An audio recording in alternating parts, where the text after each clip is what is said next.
नमस्कार, मैं Devendra Kumar chemistry classes में आपका एक बार फिर से स्वागत है। और क्लास 12 केमिस्ट्री सॉल्यूशन चैप्टर पढ़ रहे हैं, जिसकी हमारी 9 वीडियो आ चुकी हैं। आज हम 10वीं क्लास पढ़ेंगे और 10वीं क्लास में, जैसे मैंने पिछली 9वीं क्लास में बता दिया था कि आज का टॉपिक हमारा रहेगा परासरण दाब ज्ञात करने की बर्कले और हार्टले की विधि का सचित्र वर्णन कीजिए। तो क्वेश्चन लिखेंगे, क्वेश्चन की फॉर्म में करेंगे परासरण दाब ज्ञात करने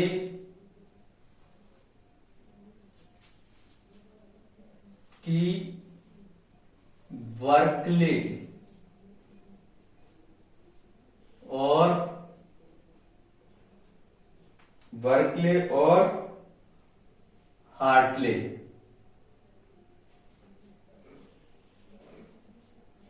हार्टले विधि का सचित्र वर्णन कीजिए। सचित्र वर्णन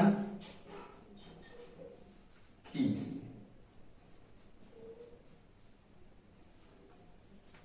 क्वेश्चन की फॉर्म में लिखा है मैंने, क्या लिखा है कि परासरण दाब ज्ञात करने की बर्कले और हार्टले विधि का सचित्र वर्णन कीजिए। अब देखिए, बात को समझिए।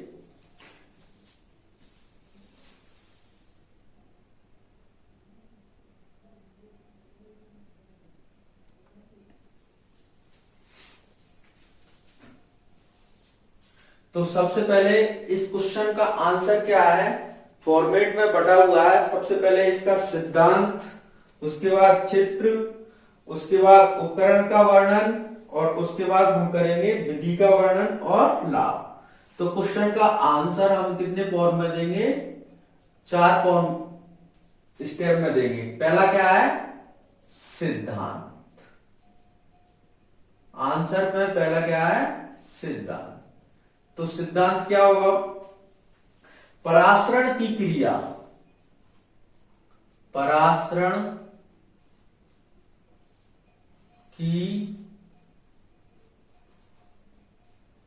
क्रिया को रोकने के लिए, परासरण की क्रिया को, परासरण की क्रिया को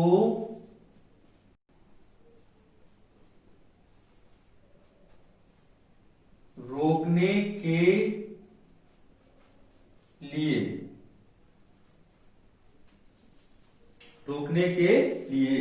परासरण के विपरीत दिशा में, परासरण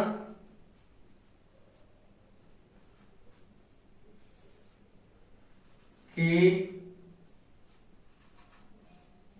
विपरीत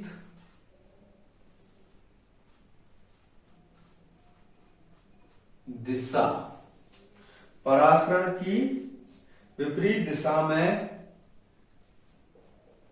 लगाया गया, परासरण के विपरीत दिशा में लगाया गया आवश्यक दाब, लगाया गया आवश्यक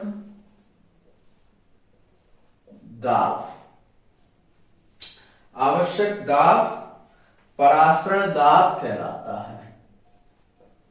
परासरण दाब कहलाता है। ये क्या है? सिद्धांत है। और सिद्धांत में ही क्या है? एक समीकरण है। क्या है कि कॉपर पेरोसाइनाइड, पहले कॉपर सल्फेट किससे क्रिया करता है?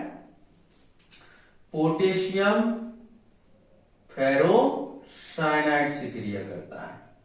पोटेशियम फेरोसाइनाइड से क्रिया करेगा और क्रिया करके क्या बनाएगा,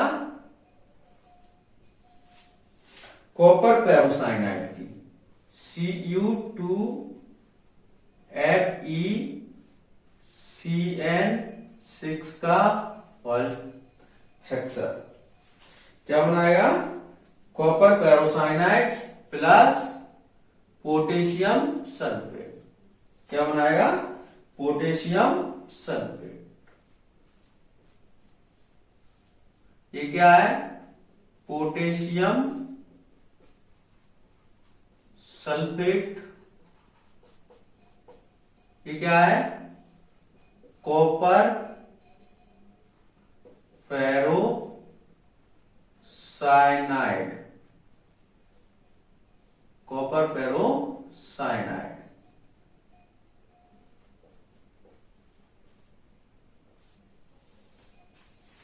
पोटेशियम फेरोसाइनाइड, ये क्या है, पोटेशियम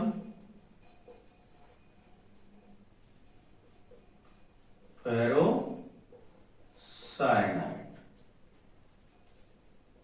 और ये क्या है, कॉपर सल्फेट।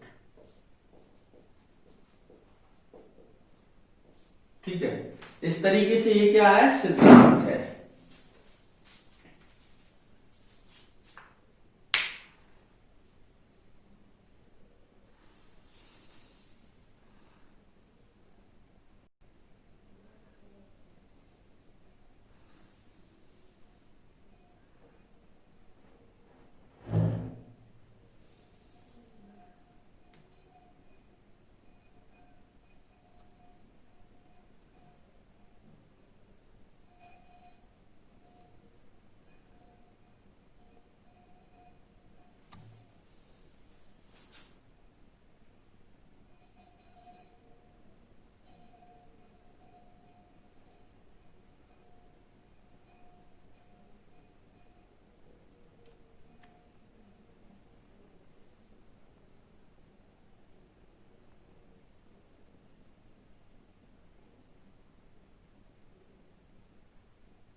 थोड़ी टेक्निकल प्रॉब्लम आ गई थी कैमरा में, अब सही है।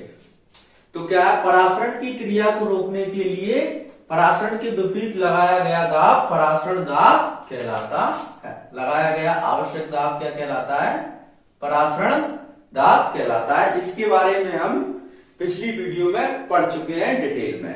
अब हम क्या है कि परासरण इसमें क्या करेंगे, अब चित्र की बात करते हैं कि चित्र क्या बनेगा, उपकरण का चित्र। क्वेश्चन 6 नंबर में आ सकता है या 3 नंबर में आएगा। 3 नंबर में आएगा तो सिद्धांत या चित्र पूछ सकते हैं, या चित्र और विधि पूछ सकते हैं, या चित्र पूछ सकते हैं, या फिर इस विधि के लाभ पूछ सकते हैं। तो सबसे पहले हम इस विधि का क्या बनाएंगे, चित्र बनाएंगे। किस तरीके से इसका चित्र बनाया जाता है, यह कहने का मतलब है फिगर या डायग्राम बनाया जाता है। तो सबसे पहले इस विधि में क्या है, उपकरण में क्या होती है, दो समकेंद्रीय नलियां होती हैं। तो दो क्या होती हैं, समकेंद्रीय नली होती है। एक नली ये हो गई और एक नली क्या हो गई, ये हो गई। कैसी होती है, समकेंद्री और छिद्रित नली होती है, इस तरीके से।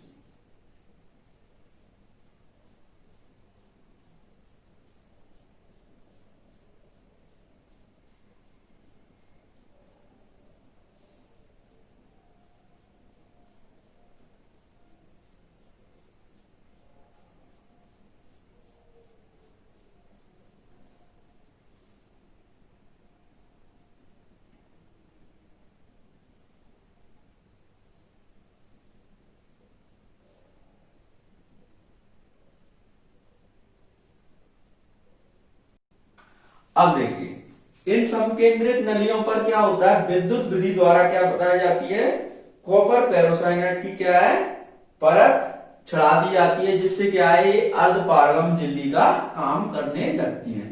तो इन पर क्या है, विद्युत विधि द्वारा क्या होता है, ये छिद्रित नली थी, इस पर क्या है अर्धपारगम झिल्ली चढ़ा दी है।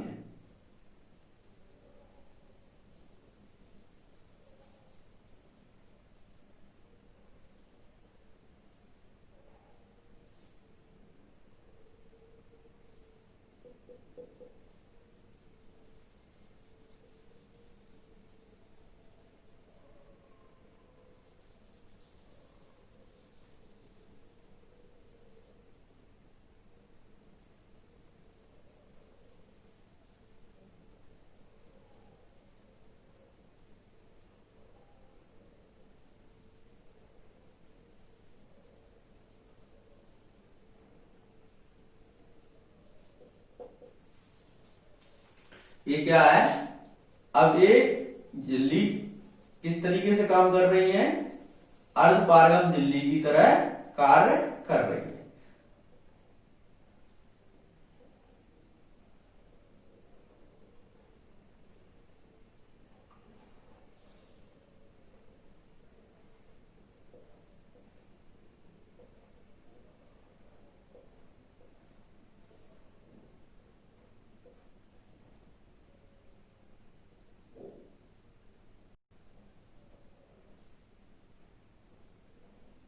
इस तरीके से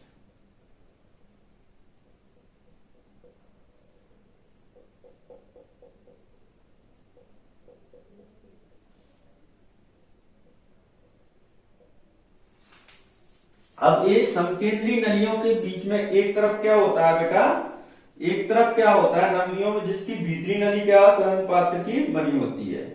अब जिनकी दीवार पर विद्युत विधि द्वारा कॉपर पेरोसाइनाइड की अर्धपारगम झिल्ली चढ़ा दी जाती है। अब झिल्ली की क्या होता है, इसके एक सिरे पर तो क्या होती है, केशिका नली होती है,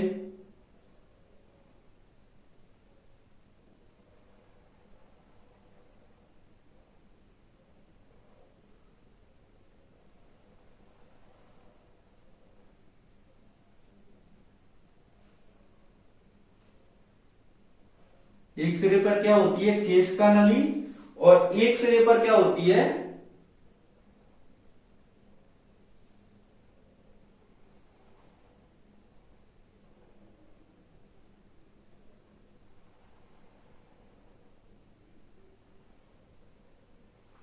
ये जल रखने के लिए क्या होता है, ये क्या होता है इसमें जलकुंड होता है,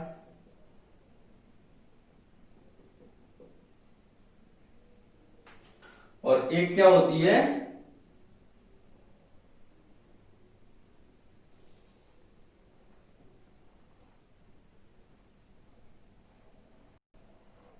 टोंटीदार कीप। ये क्या होती है, टोंटीदार कीप होती है, और एक क्या होता है जलकुंड होता है। अब देखिए इसमें क्या होता है, सरंध्र पात्र की नली में क्या भर दिया जाता है, विलायक भर दिया जाता है, क्या भर दिया जाता है, विलायक भर दिया जाता है, विलायक।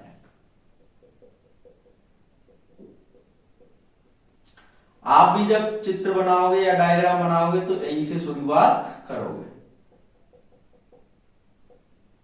इसमें क्या भरा है, विलायक भरा है। ये क्या है, कॉपर फेरोसाइनाइड की क्या है अर्धपारगम झिल्ली, कॉपर फेरोसाइनाइड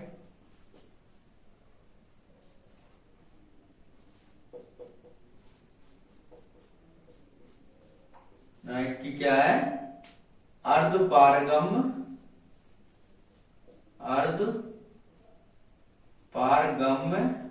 झिल्ली, कॉपर पेरोसाइनाइड की क्या है अर्धपारगम झिल्ली है। ठीक है। अब इस सरंध्र पात्र को क्या है, इस सरंध्र नली को क्या है, घेरे हुए गन मेटल की बाहरी नली होती है, और जो क्या होती है, गन मेटल की बनी होती है, इसी के समान, जिसे क्या है हम बेलनाकार पात्र भी कहते हैं, जिसमें क्या होता है, एक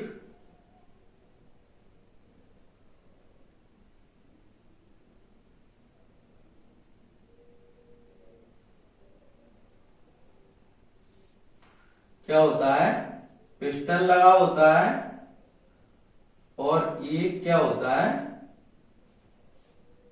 दाब मापक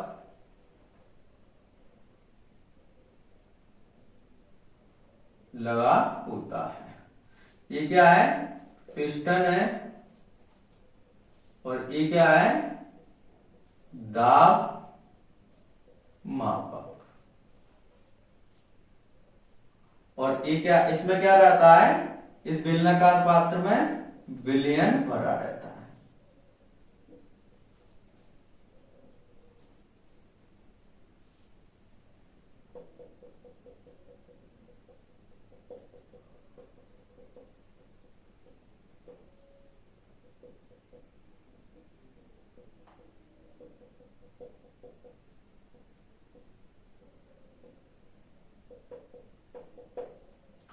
ये क्या है, केशिका नली।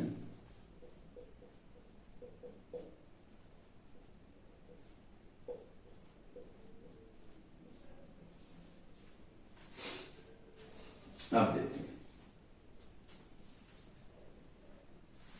अब हमारा अगला पोर्शन आता है उपकरण का वर्णन। पहले यहां पर चित्र के नीचे लिखेंगे वर्कले, हार्टले,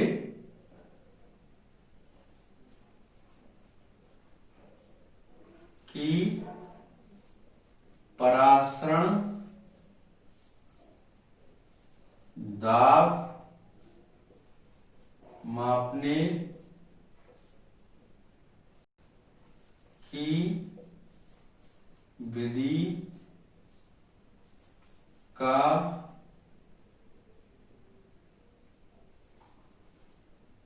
उपकरण का चित्र, या केवल केवल क्या रख सकते हैं, वर्कले और हार्टले की परासरण दाब मापने की विधि का चित्र। अब देखिए अगली हेडिंग में, ये हमारी दो हेडिंग हो गई, फर्स्ट क्या हो गया, सिद्धांत हो गया, दूसरा क्या हो गया, चित्र हो गया। तीसरा हम पढ़ेंगे उपकरण का वर्णन। तीसरा क्या पढ़ेंगे हम, उपकरण का वर्णन। तो उपकरण के वर्णन को अब मैं केवल और केवल बोल के लिखाऊंगा, क्योंकि बोर्ड पे लिखने में बहुत समय जाता है, और ये हमारा क्या लेंथी क्वेश्चन है, बहुत ज्यादा इसमें लिखना पड़ेगा, तो मैं आज इसमें बोल के लिखाऊंगा। तो तीसरी हेडिंग है हमारी उपकरण का वर्णन। तीसरी हेडिंग क्या है, उपकरण का वर्णन। दूसरी हेडिंग में आप चित्र बना लेंगे, और तीसरी हेडिंग क्या है, उपकरण का वर्णन। तो मैं बोल रहा हूं, लिखिए, आप लिखना स्टार्ट करेंगे तो लिखिए, लिखना इस विधि में, इस विधि के उपकरण में, लिखना इस विधि के उपकरण में, इस विधि के उपकरण में दो संकेंद्री, दो संकेंद्री, संकेंद्री ऐसे करके लिखना, दो संकेंद्री नलियां होती हैं, दो संकेंद्री नलियां होती हैं। दो संकेंद्री क्या है, नलियां है, एक नली और दो नली, दो संकेंद्री नलियां होती हैं, जिसमें भीतरी नली सरंध्र पात्र की बनी होती है। भीतरी नली क्या होती है, ये सरंध्र पात्र की बनी होती है। जिनकी दीवारों पर क्या होता है, विद्युत विधि द्वारा तैयार कॉपर फेरोसाइनाइड की क्या चढ़ा दी जाती है, झिल्ली चढ़ा दी जाती है। तो आगे लिखेंगे, पहले कहां तक लिख लिया है, इस विधि के उपकरण में दो समकेंद्री नलियां होती हैं जिनमें भीतरी नली सरंध्र पात्र की बनी होती है, जिनमें भीतरी नली सरंध्र पात्र की बनी होती है, जिस पर विद्युत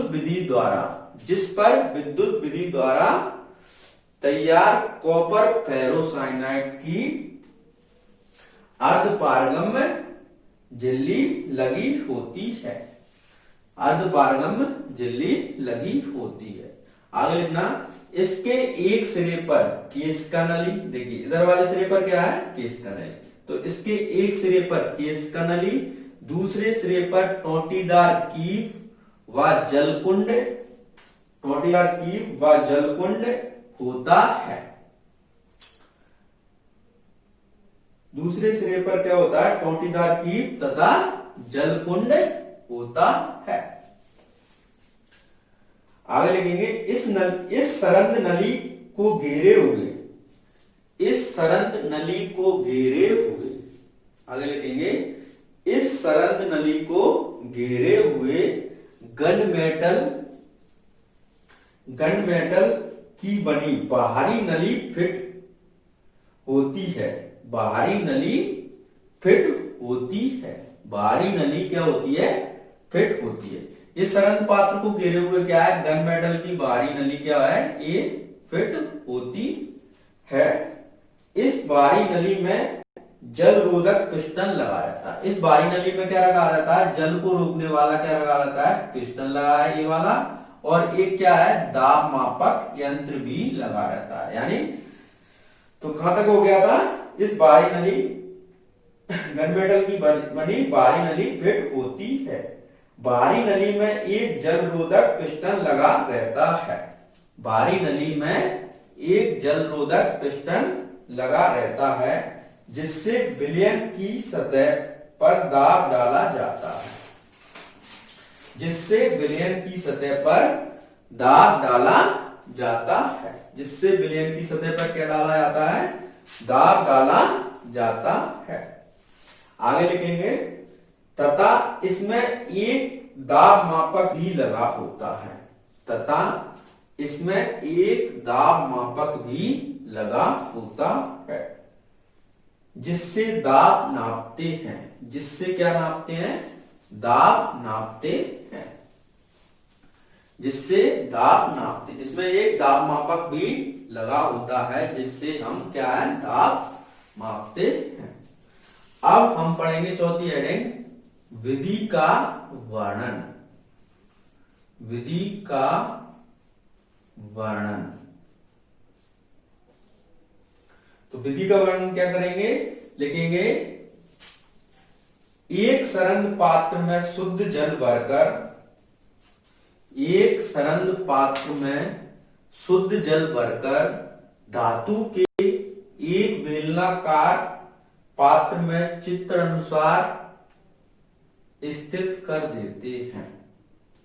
फिर से लिखेंगे, एक सरंध्र पात्र में शुद्ध जल भरकर धातु के एक बेलनाकार पात्र में स्थित कर देते हैं। धातु के एक बेलनाकार पात्र में स्थित कर देते हैं। आगे लिखेंगे, बेलनाकार पात्र में वह विलयन भर देते हैं जिसका परासरण दाब ज्ञात करना होता है। आगे लिखेंगे, बेलनाकार पात्र में वह विलयन भर देते हैं जिसका परासरण दाब ज्ञात करना होता है। इसमें एक दाब मापक व पिस्टन लगा होता है। इसमें एक दाब मापक व पिस्टन लगा होता है। आगे लिखेंगे, प्रयोग करते समय प्रारंभ में सरंध्र पात्र में लगी, प्रयोग करते समय प्रारंभ में सरंद पात्र में लगी केश का नली का तल, ये केश का नली है, केश का नली का तल नोट कर लेते हैं। प्रयोग करते समय प्रारंभ में केश का नली का तल नोट कर लेते हैं, जिसे हम बिंदु ए से दर्शाते हैं। ये क्या है? बिंदु ए, जिसे हम बिंदु ए से दर्शाते हैं।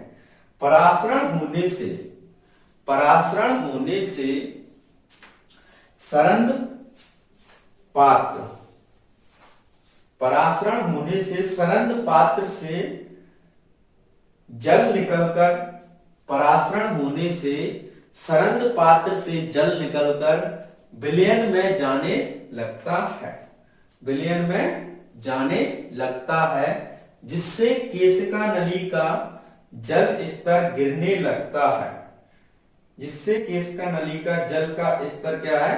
गिरने लगता है, जिसे हम बिंदु बी से दर्शाते हैं।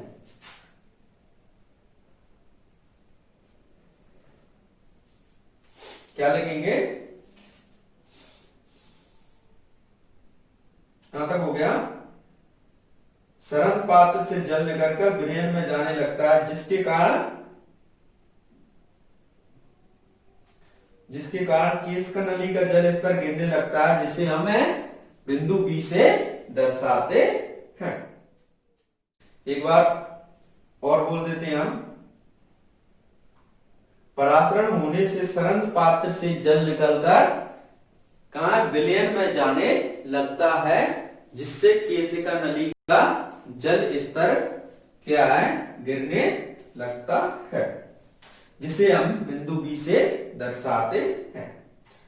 फिर पंप द्वारा, फिर पंप द्वारा विलयन पर, फिर पंप द्वारा विलयन पर इतना न्यूनतम दाब डालते हैं कि फिर पंप द्वारा, फिर पंप द्वारा, फिर पंप द्वारा, या इसी को क्या कहेंगे? पिस्टन। फिर पंप द्वारा विलयन पर इतना न्यूनतम दाब डालते हैं कि, फिर पंप द्वारा विलयन पर इतना न्यूनतम दाब डालते हैं कि, दाब डालते हैं कि केशिका नली में जल का स्तर गिरने से रुक जाए। इतना दाब डालते हैं, इतना न्यूनतम दाब डालते हैं कि केशिका नली में जल का स्तर गिरने से रुक जाए और प्रारंभिक ऊंचाई बिंदु ए तक पहुंच जाए, और प्रारंभिक ऊंचाई बिंदु ए तक पहुंच जाए, प्रारंभिक ऊंचाई बिंदु ए तक पहुंच जाए। पंप द्वारा लगाया गया, पंप द्वारा लगाया गया यह दाब, पंप द्वारा लगाया गया यह दाब परासरण दाब के बराबर होता है। पंप द्वारा लगाया गया यह दाब परासरण दाब के बराबर होता है। इस दाब को दाब मापक यंत्र की सहायता से नोट कर लेते हैं। इस दाब को दाब मापक यंत्र की सहायता से नोट कर लेते हैं।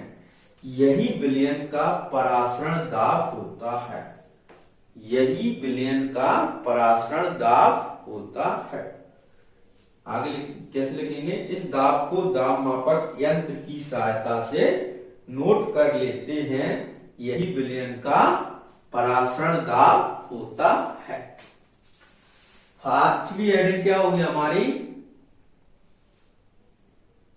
लाभ। पांचवी हेडिंग क्या है? लाभ।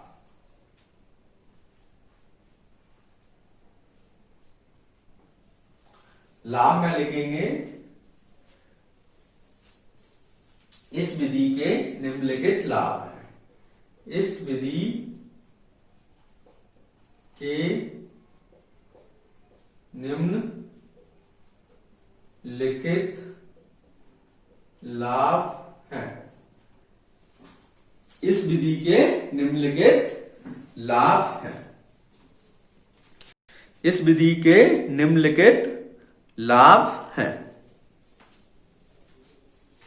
तो सबसे पहले लिखेंगे परासरण दाब निकालने में कम समय लगता है। फर्स्ट नंबर का लाभ क्या है? पहला पॉइंट क्या है? परासरण दाब निकालने में कम समय लगता है। फर्स्ट पॉइंट क्या है? परासरण दाब निकालने में क्या लगता है? कम समय लगता है। दूसरा पॉइंट है विलयन की सांद्रता ना बदलने पर। दूसरा पॉइंट है विलयन की सांद्रता ना बदलने पर। विलयन की सांद्रता ना बदलने पर परिणाम सही मिलते हैं। विलयन की सांद्रता ना बदलने पर परिणाम सही मिलते हैं। तीसरा पॉइंट नोट लिखिए अर्ध पारगम्य झिल्ली पर।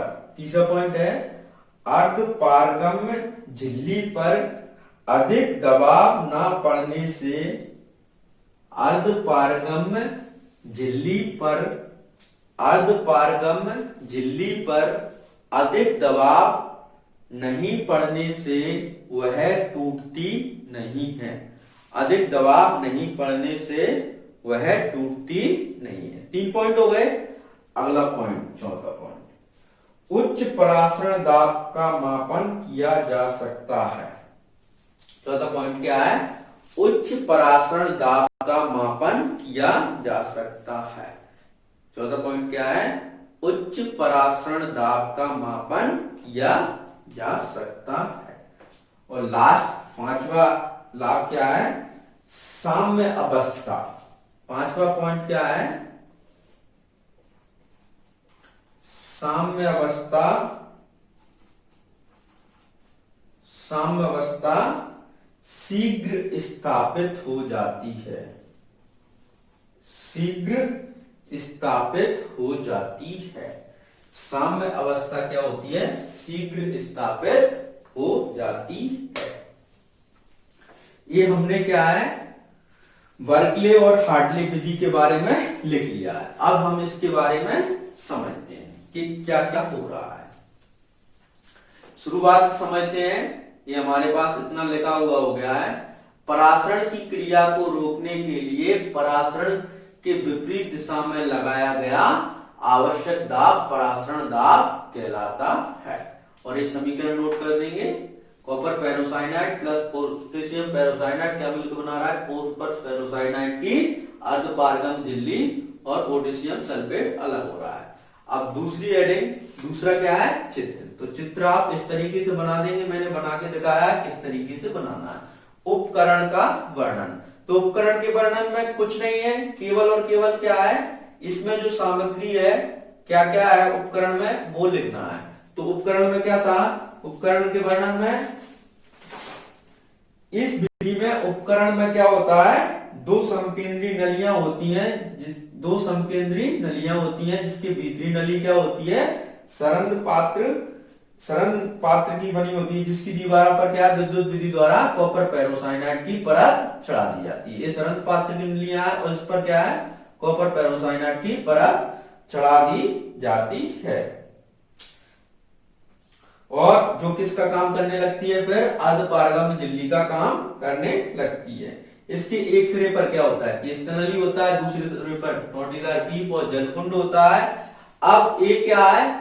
ये सरंध्र नली किसमें? एक बेलनाकार पात्र में स्थित होती है और इस पात्र में क्या लगा रहता है? एक पिस्टन लगा रहता है और एक दाब मापक लगा रहता है। पिस्टन और दाब मापक लगा रहता है। ये क्या हो गया? उपकरण का वर्णन हो गया। अब अपन को क्या करना है? विधि का वर्णन करना। तो सरंध्र पात्र में ये क्या है? सरंध्र पात्र में शुद्ध जल भरकर यानी विलायक यानी जल शुद्ध जल भरकर एक बेलनाकार पात्र में स्थित कर देते हैं। चित्र अनुसार देखिए, सरंद पात्र में क्या है, विलायक भर दिया और इसे किसमें, बेलनाकार पात्र में स्थित कर दिया। ये देखेंगे तो ऐसे है, इस तरीके से इधर की साइड भी विलयन और इधर की साइड भी विलयन और बीच में विलायक है और इधर की साइड एक केशका नली लगी हुई है और इधर की साइड क्या है, टोटीदार की और जलकुंड है। ये इसको ऐसे बोर्ड को लिटाएंगे और इनको खड़े करेंगे, इस तरीके से चित्र है। तो देखिए, सरंद पात्र को क्या है, बेलनाकार पात्र में स्थापित कर देते हैं और बेलनाकार पात्र में हुआ विलयन भरते हैं, जिसका हमें क्या है, परासरण दाब ज्ञात करना होता है। इसमें क्या लगा रहता है, बेलनाकार पात्र में, इस बेलनाकार पात्र में देखिए एक पिस्टन लगा रहता है और एक दाब मापक लगा रहता है। प्रयोग करते समय, अब प्रयोग हो रहा है, प्रयोग करते समय प्रारंभ में भी क्या कर लेते हैं, केशका नली का जल स्तर नोट कर लेते हैं। अब केशका नली का जल स्तर क्या कर लिया, नोट कर लिया और जिसे हमने क्या दे दिया, बिंदु ए दे दिया। केशका नली का जल स्तर नोट कर लेते हैं। परासरण की क्रिया होती है तो विलायक क्या होता है बेटा, ये यहां से इधर की तरफ जाने लगता है, यानी विलायक क्या है, विलयन से विलायक की तरफ, विलायक से विलयन की तरफ गति करने लगता है। जब विलायक कम होगा तो केशका नली का क्या होगा, जल स्तर क्या होगा, नीचे की ओर गिरेगा कि नहीं गिरेगा। तो वो नीचे की ओर आया तो किस तरफ आया, उसे हमने क्या दे दिया, बिंदु बे दे दिया। अब इस विलायक को दोबारा से क्या है, इस सरंद पात्र में भेजने के लिए क्या करेंगे, हम विलयन पर क्या करेंगे, पिस्टन द्वारा क्या करेंगे, दाब डालेंगे। जब पिस्टन द्वारा दाब डाला तो क्या हुआ, पिस्टन द्वारा दाब डाला तो ये विलयन दोबारा से क्या हुआ, विलयन से क्या निकला, विलायक निकला, दोबारा से किस में गया, विलायक में गया। तो क्या हुआ कि इस परासरण की क्रिया रुक गई और हम इतना दाब डालते हैं कि ये केशका नली का जल स्तर पहले नीचे गिरा था, दोबारा से बिंदु ए पर पहुंच जाए। तो जो पिस्टन द्वारा जो विलयन पर जो दाब डाला गया है, वही दाब क्या कहलाता है, परासरण दाब कहलाता है और जिसे हम दाब मापक में नोट कर लेते हैं। तो किसमें नोट कर लेते हैं, दाब मापक में नोट कर लेते हैं। वही हमारी परिभाषा में लिखा हुआ है, क्या लिखा हुआ है कि हम बिंदु ये से दर्शाते हैं, परासरण की क्रिया होने लगती है तो जल स्तर कहां है, नीचे गिरने लगता है और जिसे बिंदु बी दे देते हैं।